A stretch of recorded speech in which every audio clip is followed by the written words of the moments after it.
Hello friends, मैं धीरज गुप्ता आप लोगों का प्रीमियर क्लासेस पे स्वागत करता हूं। तो हम लोगों ने ज्योमेट्री में लाइंस और एंगल्स के बारे में पढ़ लिया था। तो आज हम लोग हमारा नेक्स्ट चैप्टर शुरू करते हैं ज्योमेट्री का। उसका नाम है पॉलीगॉन। पॉलीगॉन को बोलते हैं हिंदी में बहुभुज। तो हम लोग इस चैप्टर में इसको बिल्कुल डिटेल से पढ़ेंगे, एक एक चीज को हम लोग अच्छे से बारीकी से पढ़ेंगे और फिर उसके बाद हम लोग क्वेश्चन को शॉर्ट में पढ़ेंगे और फिर हम लोग देखेंगे क्वेश्चन विदाउट कॉपी पेन कैसे सॉल्व हो सकते हैं। तो ध्यान दीजिए फ्रेंड्स, बहुभुज। तो कोई बहुभुज क्या होता है? कोई सी भी बंद आकृति, मतलब कोई सा भी क्लोज फिगर। जैसे ध्यान दीजिए फ्रेंड्स, यहां पे मैंने कितनी साइड्स हैं? 6। तो ये हो गया आप लोगों का षटभुज, ये हो गया आप लोगों का हेक्सागन। तो ध्यान दीजिए फ्रेंड, सबसे पहले आता है सम ऑफ इंटीरियर एंगल्स, मतलब किसी भी बहुभुज के अंतःकोणों का योग क्या होता है? तो वो होता है n-2 × 180, जहां पर n है आप लोगों की नंबर ऑफ साइड्स। तो ध्यान दीजिए फ्रेंड, जैसे कि आप लोगों ने अभी पढ़ा n-2 × 180, पर अगर आप लोगों को यह नहीं पता कि यह चीज कैसे आती है तो आप लोगों को फॉर्मूला याद करने में थोड़ी प्रॉब्लम आती है और थोड़े दिनों बाद n-2 हो जाता है n-3। तो अगर आप लोगों को यह पता ये सारी चीजें कैसे आती है तो आप लोगों को कभी भी याद करने में प्रॉब्लम नहीं होगी। तो ध्यान दिए फ्रेंड्स, हम लोग देखते हैं कि सम ऑफ इंटीरियर एंगल्स अंतःकोणों का योग n-2 × 180 आता कैसे। जैसे सपोज करो मैंने यहां पर एक पॉइंट माना और इससे मैंने इसके सारे वर्टिसेस को मिला दिया।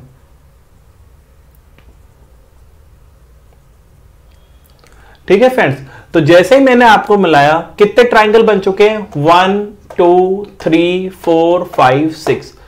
तो अगर मैंने 6 साइड्स वाला बहुभुज बनाया है, 6 साइड्स वाला पॉलीगन है, तो आपके 6 ट्राइंगल्स बने। तो अगर ये n साइड्स वाला पॉलीगन होता तो कितने ट्राइंगल्स बनते? n।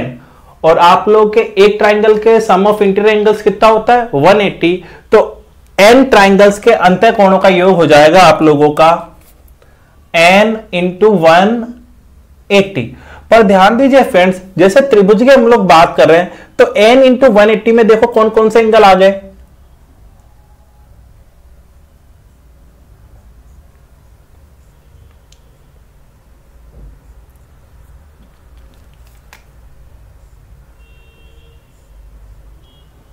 तो त्रिभुज के अंतःकोणों में आप लोगों के ये ब्लैक वाले और ये रेड वाले, ये सारे एंगल्स आ चुके हैं। पर आप लोग बताओ, बहुभुज के लिए तो आपको ये ब्लैक वाले एंगल्स ही चाहिए। तो अगर n × 180 में से मैं ये रेड वाले एंगल्स घटा दूं तो आप लोग के पास सम ऑफ इंटीरियर एंगल्स आ जाएगा। और ध्यान दीजिए फ्रेंड्स, आप लोगों को पता है कि एक बिंदु के तरफ चारों ओर बने कोणों का योग कितना होता है? 360। तो मैं n × 180 में से माइनस कर दूंगा 360। तो आप लोग अगर 180 कॉमन लेता हूं मैं, तो सम ऑफ इंटीरियर एंगल्स आ गया n-2 × 180। ठीक है फ्रेंड्स, उसके बाद आते हैं हम लोग बाह्य कोणों पर, सम ऑफ एक्सटीरियर एंगल्स।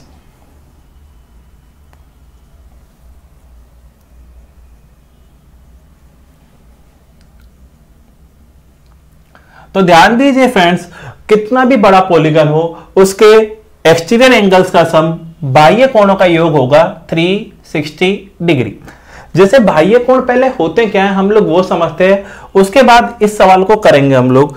ध्यान दीजिए फ्रेंड, जैसे अगर मैंने ये लाइन है, इसको मैं इधर आगे बढ़ा दूं तो ये तो हो गया आपका अंतःकोण और ये हो गया आप लोगों का बाह्य कोण। वैसे ही अगर मैं ये वाले भुजा को ऐसे बढ़ा दूं तो ये वाला तो हो गया अंतःकोण और ये रेड वाला हो गया आप लोगों का बाह्य कोण, एक्सटीरियर एंगल। तो आप लोग मुझे ये बताओ, अंतःकोण और बाह्य कोण, इंटीरियर एंगल और एक्सटीरियर एंगल्स का सम कितना हो गया? 180 डिग्री।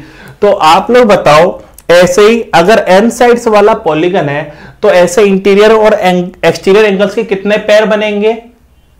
ऑब्वियसली n पेयर्स बनेंगे। तो n पेयर्स बनेंगे तो एक पेयर का सम है 180 डिग्री। तो अगर मैं सारे इंटीरियर प्लस एक्सटीरियर एंगल्स का सम निकालूं किसी भी पॉलीगन के, तो वो हो जाएगा n इंटू 180।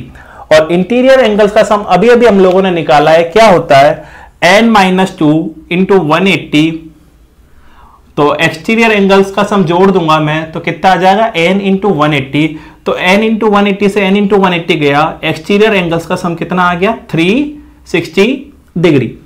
तो ध्यान दीजिए फ्रेंड्स, ये मैं आप लोगों को बता रहा हूं कि आप लोगों को जब भी पॉलीगन का सवाल आए तो शुरुआत करनी है एक्सटीरियर एंगल से।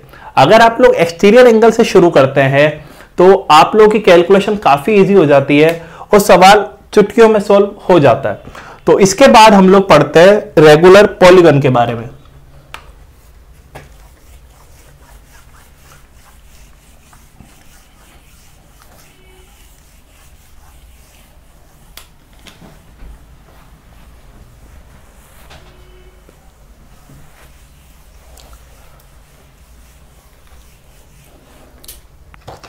तो ध्यान दीजिए फ्रेंड्स, रेगुलर पॉलीगन क्या होता है, समबाहुभुज क्या होता है जिसकी सारी भुजाएं और सारे कोण बराबर हो।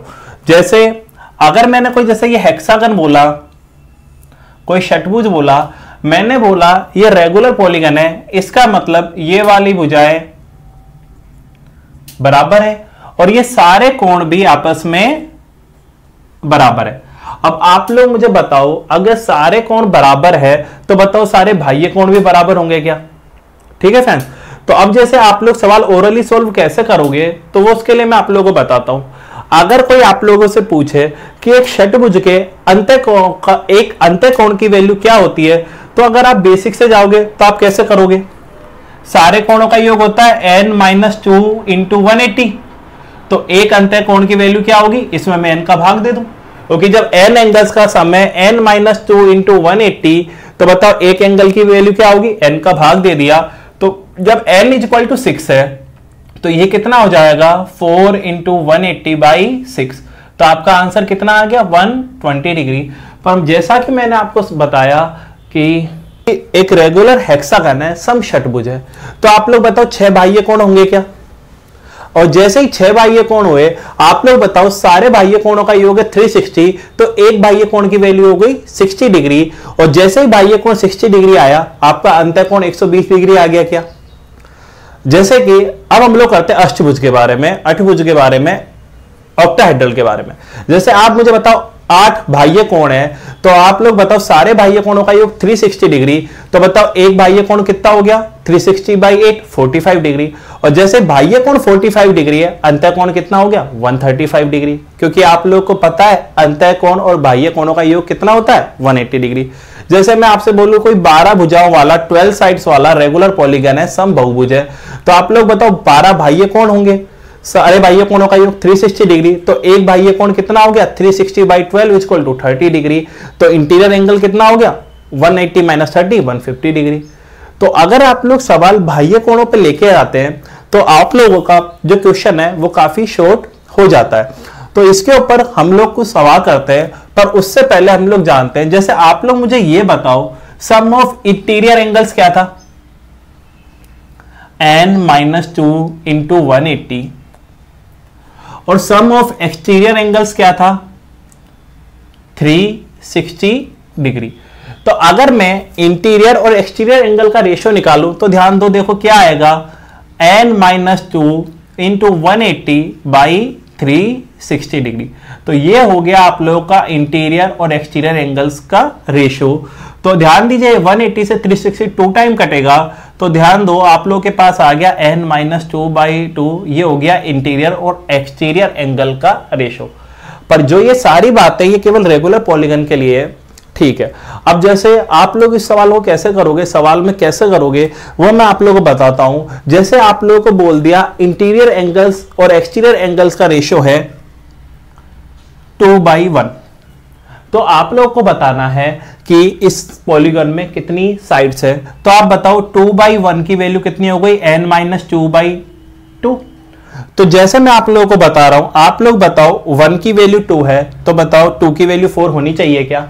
तो जैसे ही 2 की वैल्यू 4 आएगी, मतलब n बराबर कितना आ गया यहां पे 6। अब जैसे मैं आप लोगों को बोल रहा हूं, एक सवाल और कर लेते हैं। इंटीरियर और एक्सटीरियर एंगल्स का रेशियो दे रखा है 7/2। तो बताओ ये क्या होता है, n - 2/2 के बराबर। 2 की वैल्यू 2 है तो 7 की वैल्यू 7 आनी चाहिए। इसका मतलब कितना हो गया, n = 9। एक सवाल और ले लेते हैं। जैसा मैंने आप लोगों को बोल दिया कि इंटीरियर और एक्सटीरियर एंगल्स का जो रेशियो है वो आ रहा है 15/1। तो आप लोग बताओ ये किसकी वैल्यू है, n - 2/2 की। तो आप लोग बताओ 1 की वैल्यू 2 है तो 15 की वैल्यू 30 आनी चाहिए। जैसे ये 30 आनी चाहिए, इसका मतलब n कितना है, 32। तो आप देखिए फ्रेंड्स, अगर आप लोग के कॉन्सेप्ट में क्लियरिटी है तो आप लोग सवाल कितना जल्दी विदाउट कॉपी पेन कर सकते हैं। तो आप लोगों को बस ये बारीकियां पता होनी चाहिए कि इंटीरियर एंगल्स का सम ये कैसे होता है, एक्सटीरियर एंगल्स क्या होते हैं, इनका सम 360 डिग्री क्यों होता है। तो अगर आप लोग की छोटे छोटे कॉन्सेप्ट पे क्लियरिटी है तो आप लोग ये सवाल काफी जल्दी कर सकते हैं। तो अब इसके बाद हम लोग आगे बढ़ते हैं।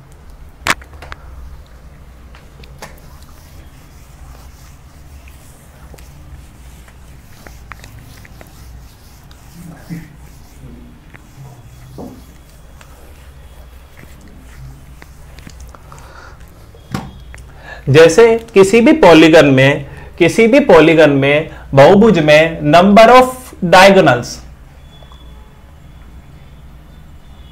मतलब विकर्णों की संख्या कितनी होती है, n × n - 3/2। तो ध्यान दीजिए फ्रेंड्स, सबसे पहले हम पढ़ेंगे कि ये ऐसा होता क्यों है। जैसे सपोज करो मैंने एक पॉलीगन बना दिया, ABCDEF। तो मैंने क्या बना दिया, एक हेक्सागन बना लिया, षटभुज बना दिया। तो सबसे पहले सीखो आप डायगोनल्स होते क्या है। जैसे अगर मैं A से B को मिलाऊं, A से F को मिलाऊं, तो ये तो डायगोनल बनते नहीं है। पर अगर मैं A से बाकी के पॉइंट्स को मिला दूं, जैसे A से C को मिलाया, A से D को मिलाया और A से E को मिलाया, तो ध्यान दीजिए फ्रेंड्स, मैंने क्या किया, एक A पॉइंट से CDE को मिला दिया। तो ये जो तीन ये हो गए इसके विकर्ण। पर आप लोग खुद मुझे बताओ, जैसे सपोज करो ये A पॉइंट है, A से खुद के ऊपर विकर्ण बनेगा क्या, नहीं। A से कंसेक्यूटिव लगातार जो पॉइंट्स है B और F, इनसे मिलाऊंगा तो विकर्ण बनेगा क्या, नहीं। तो देखो A से A के लिए भी नहीं बन रहा, F के लिए भी नहीं बन रहा और B के लिए भी नहीं बन रहा। तो और बाकी के जितने भी पॉइंट्स है षटभुज है, तो कितने विकर्ण बन गए, 3। अगर मैं जैसे ऑक्टाहेड्रल बना देता,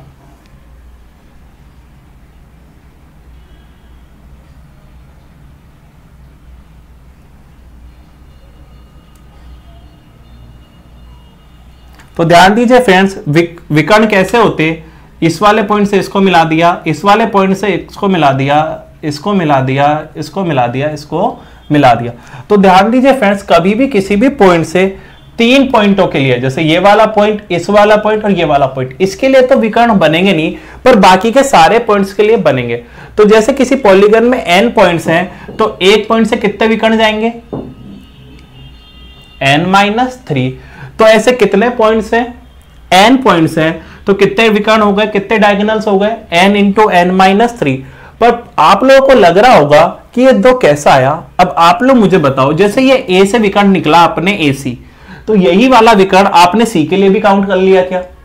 जैसे एक विकर्ण निकला AD, तो यही वाला विकर्ण आपने D के लिए भी काउंट कर लिया। इसका मतलब है आपने प्रत्येक विकर्ण को 2-2 बार काउंट में लिया है।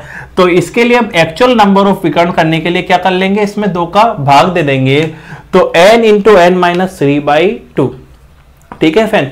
जैसे अब इसको सवाल को थोड़ा सा अच्छे से समझते हैं हम लोग।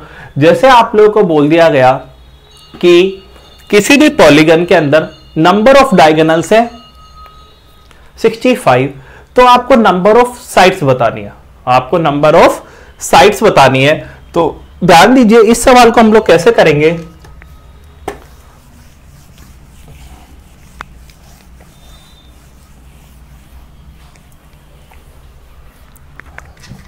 जैसे मैंने क्या बोला, नंबर ऑफ डायगोनल्स हैं 65।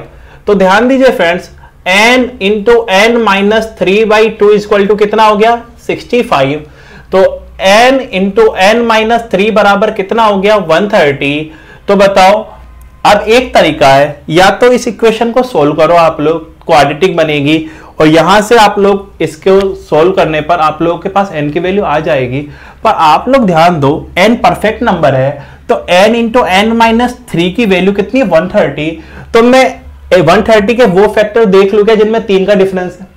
तो देखो फैक्टर्स क्या आएंगे 13 और 10। तो n की वैल्यू कितनी आ गई बड़ी वाली 13।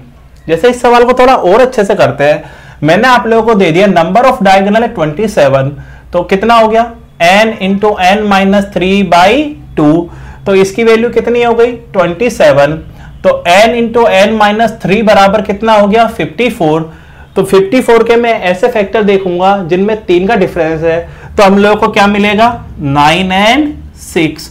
तो नंबर ऑफ n की वैल्यू कितनी हो गई 9। ठीक है फ्रेंड्स, जैसे अगर मैं आप लोगों को बोलूं कि आप लोगों के उस बहुभुज की उस पॉलीगन की नंबर ऑफ साइड्स बताओ जिसके नंबर ऑफ डायगोनल्स है 9। तो आप लोग बताओ n इंटू n माइनस 3 की वैल्यू 18 आ गई क्या? तो 18 कैसे कैसे फैक्टर है 6 एंड 3। तो 6 इज द राइट आंसर। तो उस बहुभुज की भुजाएं कितनी है 6।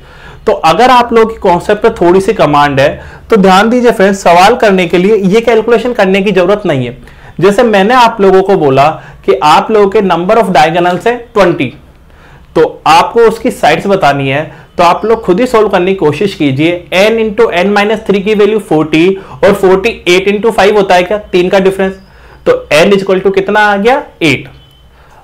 समझ में आ रहा होगा आप लोगों को। जैसे मैं आप लोगों से बोल दिया आप लोगों के किसी भी पॉलीगन के अंदर नंबर ऑफ डायगोनल्स है 54, तो आपको उसकी साइड्स बतानी है। तो आप लोग बताओ n इंटू n माइनस 3 की वैल्यू कितनी आ गई 54 इंटू 2 108 और 108 12 इंटू 9 होता है क्या? तो n की वैल्यू कितनी आ गई 12। तो ध्यान दीजिए फ्रेंड्स, जैसे ये बेसिक क्वेश्चन थे इनको तो हम लोगों ने कर लिया। अब इसके बाद इसका थोड़ा सा लेवल बढ़ाते हैं हम लोग और थोड़े से ठीक सवाल करते हैं।